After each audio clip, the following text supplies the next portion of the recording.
Dalam konteks teori klientelisme Susan Stokes, terbuka dan tertutup ini sebenarnya sama-sama rentan tentang politik uang. Hanya saja bentuknya beda. Kalau di sistem politik terbuka itu lebih memungkinkan itu terjadi di level masyarakat rentan terhadap politik uang. Tapi kalau di tertutup itu rentannya adalah di partai politik dan peserta pemilu itu sendiri. Tapi juga dalam bentuk-bentuk lain, bukan berarti nanti di masyarakat di sistem tertutup nggak ada, tapi bentuk-bentuk seperti partisan bias atau pork barrel ya, istilahnya adalah menggelontorkan bantuan dan sumbangan tuh kepada wilayah-wilayah tertentu, tapi pelakunya sekarang adalah partai politik. Justru yang harus dikawal adalah jangan atas nama inefisiensi, inefektivitas, biaya mahal, mudah dan murah, kemudian partisipasi politik, kemudian arah perubahan itu menjadi ditutup justru.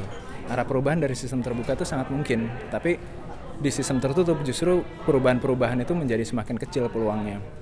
Termasuk pencalonan-pencalonan dari koalisi masyarakat sipil, dari masyarakat untuk bisa ikut serta dalam pencalonan itu menjadi lebih tertutup. Kita bicara kontestasi, yang perlu dirubah itu adalah bagaimana proses kontestasi ini sebenarnya ditransformasi menjadi proses yang sifatnya programatik dan lebih ideologis. Nah, caranya adalah sebenarnya harus ada perubahan mekanisme tahapan pemilu, bahwa kampanye itu bukan hanya sosialisasi semata, tapi proses di mana itu ada transaksi politik antara calon pemilih dengan peserta, baik itu individu maupun partai politik, untuk bertransaksi program. Jadi sebenarnya adalah proses kampanyenya, tahapan kampanye harus dirubah secara menyeluruh.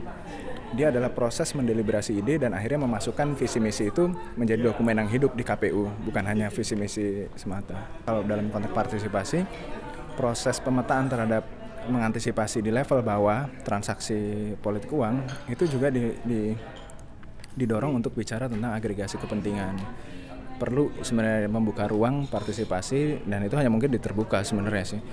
Dan menjadi tidak perlulah ketika kita bicara tentang partisipasi di dalam level tertutup, karena yang existing kan hanya partai politik sebagai entitas satu-satunya, tapi sementara di terbuka dia entitasnya dua, partai politik dan individu si calon legislator itu sendiri.